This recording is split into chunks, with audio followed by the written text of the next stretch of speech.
updating that, and we're starting the video transmission. And it says that we are live. Okay.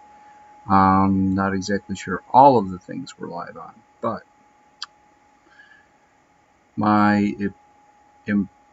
what I'm going to do here is I'm going to talk a little bit about the election process in Detroit, my experiences with it.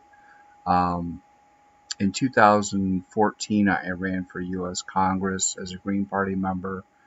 I was a little concerned about what the election process was, and that took me to 2016, where I heard that they were looking for election challengers to assist with ensuring that the public's interests as far as the polls were concerned are taken care of. So I became an election challenger. I went to TCF Center about middle of the day. Before that, I had actually gone through a number of the polling places and checked on things at different polling places. Some concerns about some of the polling places opening up on time. It seems that sometimes the polling equipment was locked up in areas where the janitor didn't take care of making sure that it was open and available at 6 in the morning, so that when election workers show up an hour before the polls open, they could then retrieve the material, so that they could roll out the boxes and have everything available that they need to have. So we're dealing with that. Looks like we got some drop frames, and our latency may be an issue somehow. You need to read your unread notes. Okay. Alright. Troubleshooter. I am checking this. Okay, I don't know that I can really mess with that too much. Okay, so it's just low latency. It's just going to be me talking. I'm not trying to interact with people, so I'm going to have a lot of buffering going on. So as I go through this, I was going to say that I was an election challenger in 2016. The first half of my day I spent going around some places just checking out whether or not the polls were open and had the equipment available. Then after that, I got to the Cobo Hall. It was called Cobo Hall at that time. And in the absentee counting area, they had 10 tabulating machines on one side of the room, 10 tabulating machines on the other side of the room, and they had like a central, I don't know what you want to call it, desk or pit or whatever, where all of the election officials were down the center of the room, so that as any of the tabulating workstations, which had several people working at each tabulating station, they were basically putting ballots into the machines, as well as unpacking ballots and making sure that they were appropriately ready to go through the machine. The machines basically record the tabulations onto a CF memory chip. It's one of those thicker chips that you get in some of the cameras that have CF memory, which is a compact flash memory, so it's a solid state piece of memory. There are two pieces of CF memory put into both into the machines. That way they have a fail-safe memory situation as far as the storage goes. Should one piece of memory prove to be not working, that the backup piece of memory should be working. So there's a lot of fail-safe situations with the election machines. The ballots get tabulated through the course of the day. From my understanding in the news right now, in 2020, we've actually got 10-hour window where they were unpacking the absentee ballots that have been received to date and sorting them out and getting them ready to do the tabulating tomorrow. My concern with some of that is that one of the processes that happens is they look at the outside of the absentee ballot see if I got an absentee ballot I can show you. I chose not to turn mine in today. I'm going to be turning it in tomorrow when I do my vote in person. That will mean that this absentee ballot that I have in my hands is going to be spoiled. Now, on the absentee ballot, there is an area right here, hoping that my video doesn't fade out here. There's a signature box in red that you've put your signature into, and what they do when they count the absentee ballots is make sure that your signature on this matches the signature they have on file from hopefully the last election, because I know that people's signatures kind of deviate over time. And the question for many people is can you make your signature match what's on file? It's a good question for many people.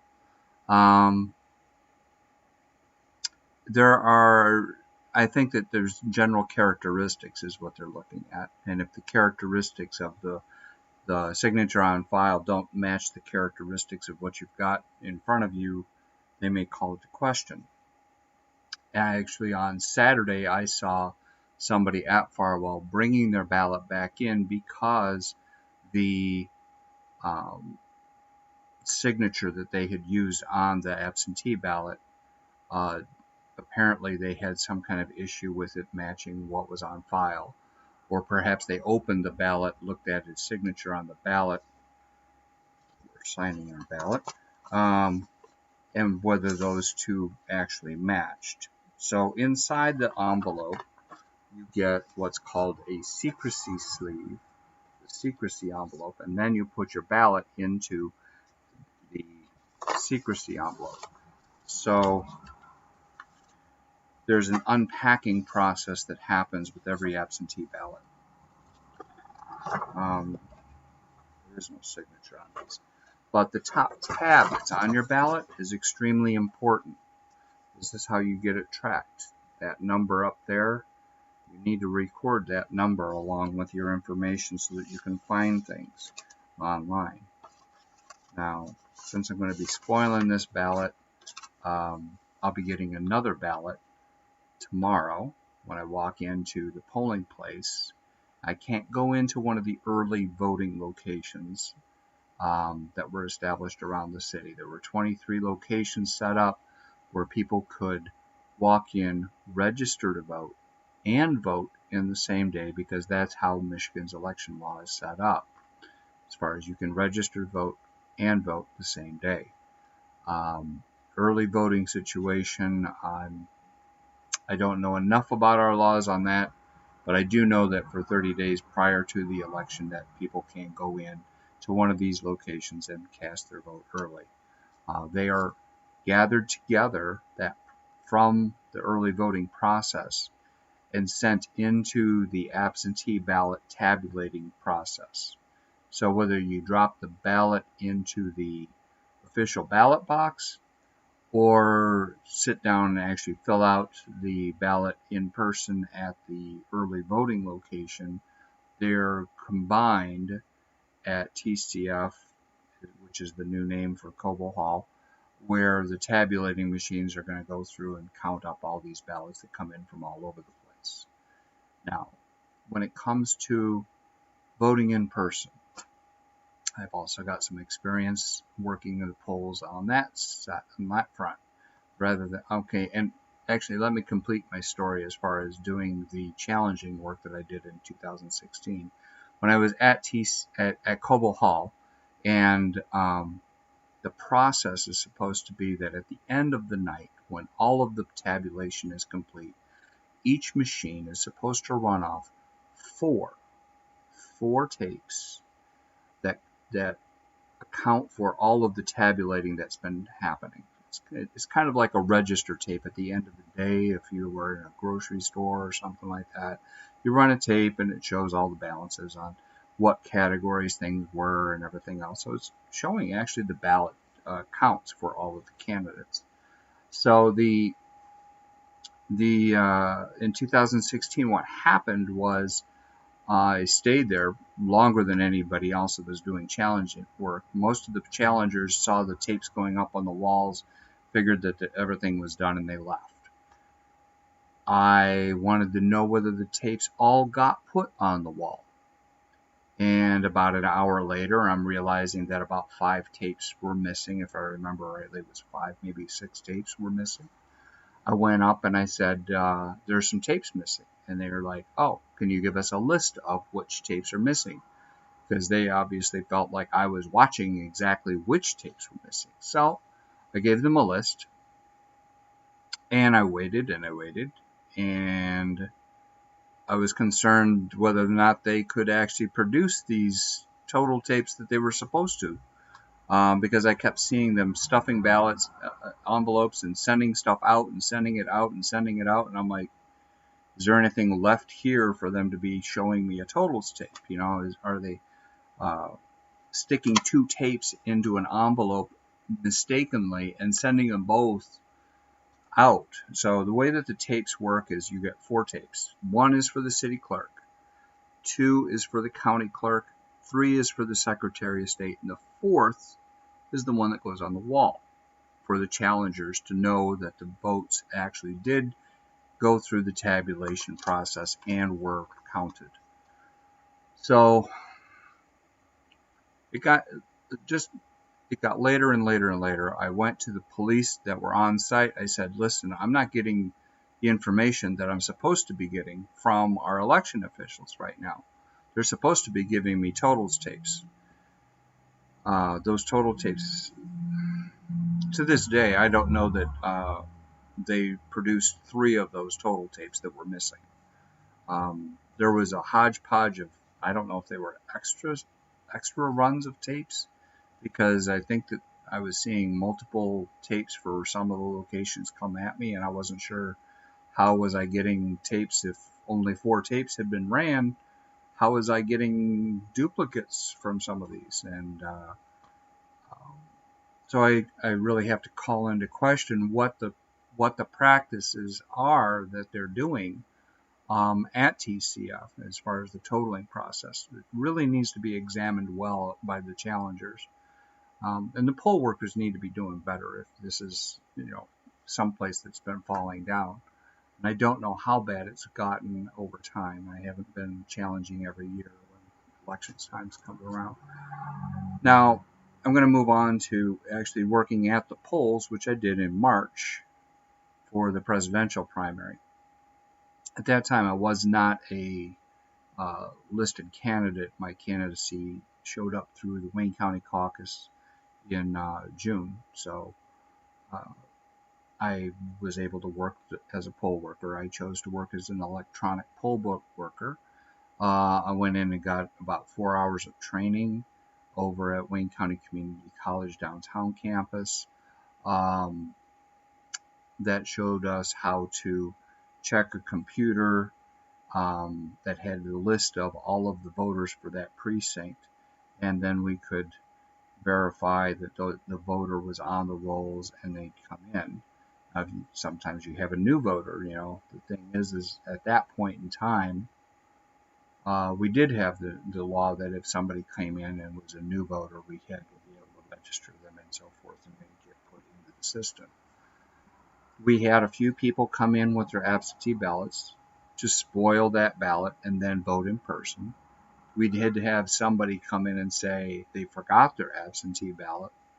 And I think that was referred to the election commission worker at the site, the supervisor, and they asked them to fill out some sort of an affidavit, if I recall correctly, that the absentee ballot was not going to be presented. So if you have an absentee ballot, tomorrow bring the absentee ballot with you. Indicate it's to be spoiled before you're being given another ballot to work on. It should be marked spoiled across the ballot. The ballot should actually say spoiled on it. That way it's not counted. And anybody that does a recall or a count of the ballots, if you see spoiled across the ballot, it should not have been counted. So the and spoiled ballots are kept separate from the ballots that are countable at the end of the day as well. So we went through and we collected all of the ballots through the course of the day. End of the day came and we ran off our tape. So one of the things that you have to do when you're in a precinct location is you have to transmit through the internet the totals tapes, so that you get your physical copy that you paste on the wall in case you have somebody at the polling place that's doing election challenging and they want to see the tape at the end of the night. It's supposed to be presented so everybody can see it. It should be staying there long enough so people can see it. It's like overnight supposed to be at that location so it can be verified. The other 3 tapes, as I said before, one goes to the city, the other goes to the county, and the other one goes to the Secretary of State. So you have these envelopes that you're packing with different things that go to different locations. We went through and we did all that. We made sure that the ballot box at the end is actually sealed closed. So there's a seal placed on it at the precinct, at the polling place, and then at the end of everything, as you're packing everything up, 2 persons from the precinct location take the ballot box and related envelopes over to a collections location where all of them go. They're stored then with the Election Commission as the physical copies of what's needed, and the envelopes are then sent to the appropriate locations for them to be used as needed for the totaling process. This is having paper copy in addition to the electronic copy that was created. So, one thing I'm going to do is I'm going to actually play this video that I had recorded.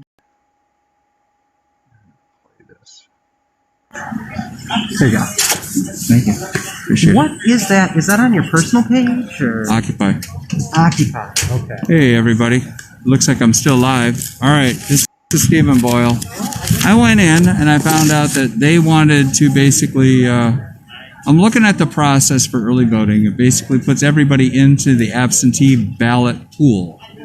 So when you're in the absentee ballot pool, the way that looks is your ballots go down to TCF Center, which used to be Cobo Hall. They go through 20 different machines inside the center. That's how it was back in 2016, I think it was, that I challenged. I was an election challenger. So when the ballots go through those machines at the end of the night, around about 9:30, about 9:30, 10 o'clock, they generate a totals tape, just kind of like with a register at a store. Totals tape. It says all of the different candidates and how many votes came in for each on that specific machine. Okay. So I'm just saying that those total tapes are supposed to be reprinted 4 times. The first one is for the city clerk. The second one is for the county clerk. The third one is for Secretary of State. And the fourth one goes on the wall. Allow people to come in. I'm going to close this window up here. And we're going to reset things over this way. I'm going to drag this out here so that we actually see me bigger. There we go. Get me into the window better. Let's cover that other one up. And that should be pretty good there. There we go. All right, so what I was basically saying is the situation right now, we had people showing up after 4 o'clock.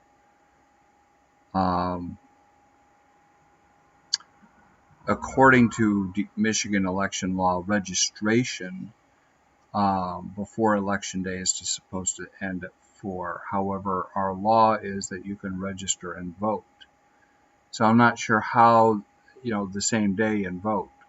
So I'm not sure how these two things are conflicting. It seems like, we said one thing here and another thing there as far as the early voting process.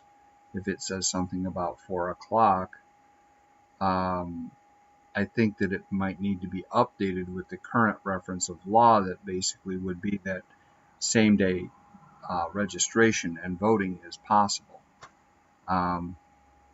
This is for new voters especially that aren't currently registered. So this is a huge issue with this particular election here in 2022 because we have an awful lot of brand new voters getting out saying, I'm not willing to sit on the sidelines on this particular election and hopefully for future ones because the stakes are too high for me to just not participate.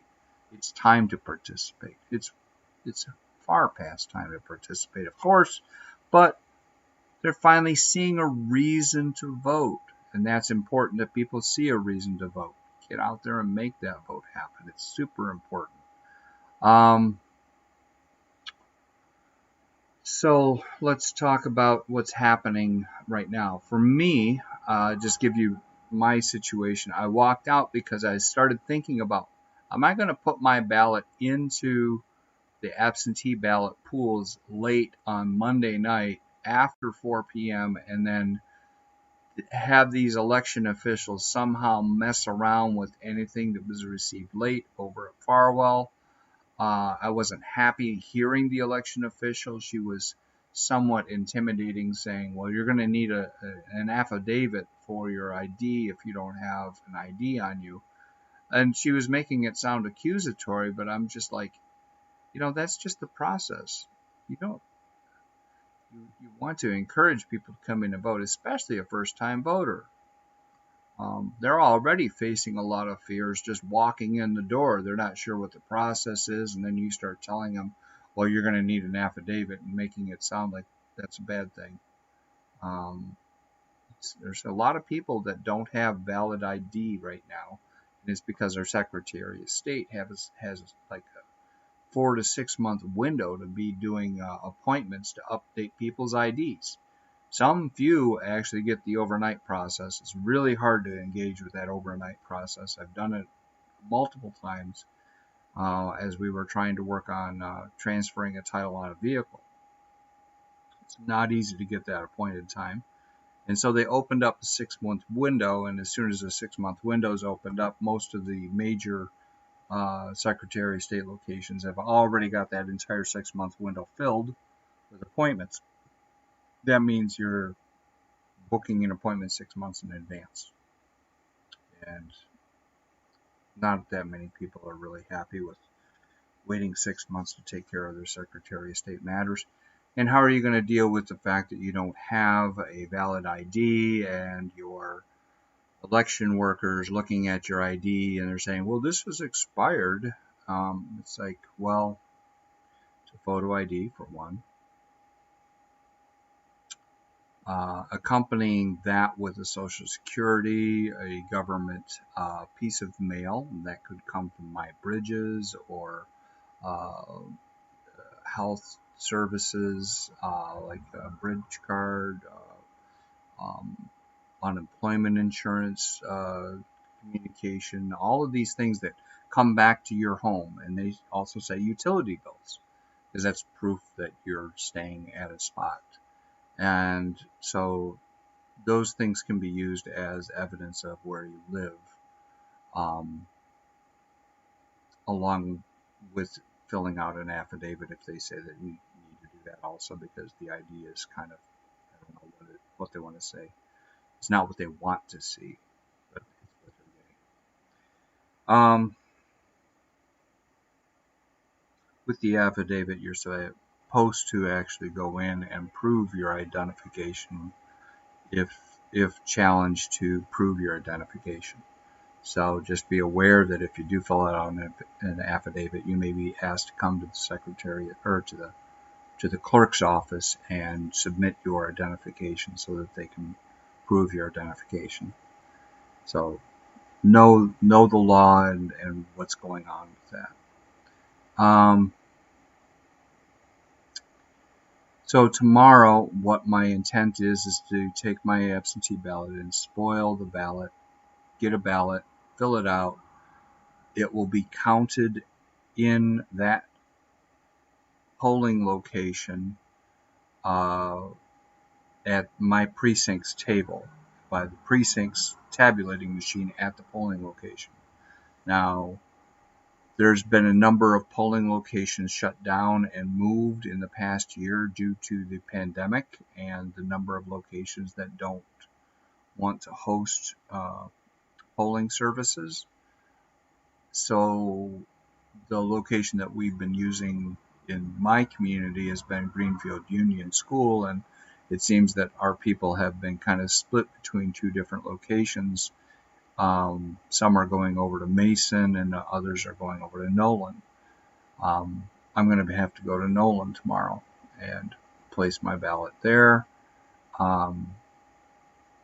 So the totals tape at the end of the day should then come off, and anybody that's a challenger can then look at the totals tapes at those locations after 8 o'clock when the polls close. Now, if you're in line at 8 o'clock, you're supposed to be able to vote. So therefore, the polls don't actually end at 8 o'clock.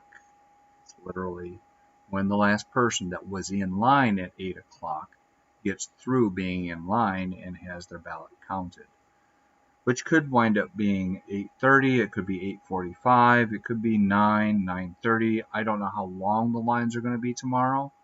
So please get in, get your vote taken care of. If you have time constraints, try to work with those. If you have the ability to kind of elongate your time as needed, it would be a great thing to do. Try to work with whoever whatever your constraints are. Okay.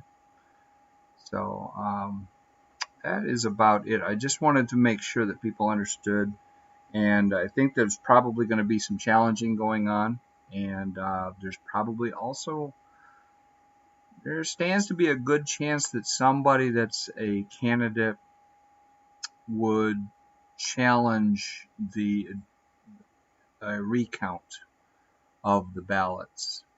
I don't know if it would be at the presidential level, the Senate level, U.S. Congress, or any other position as a candidate. You know, in Detroit, when we have mayoral elections, there's been a number of challenges on the mayoral counts. Those are done through the city clerk. If you're going to go to the state representatives, that goes to the state level. If you go to Congress and so forth, you're dealing with federal government positions, and therefore another level of administration as well.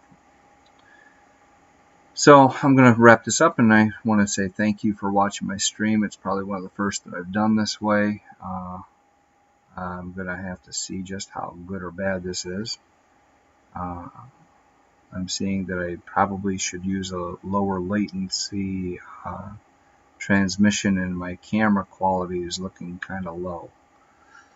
It's not very crisp as far as my preview goes, so we'll have to see how this works out. It could just be a low light situation too.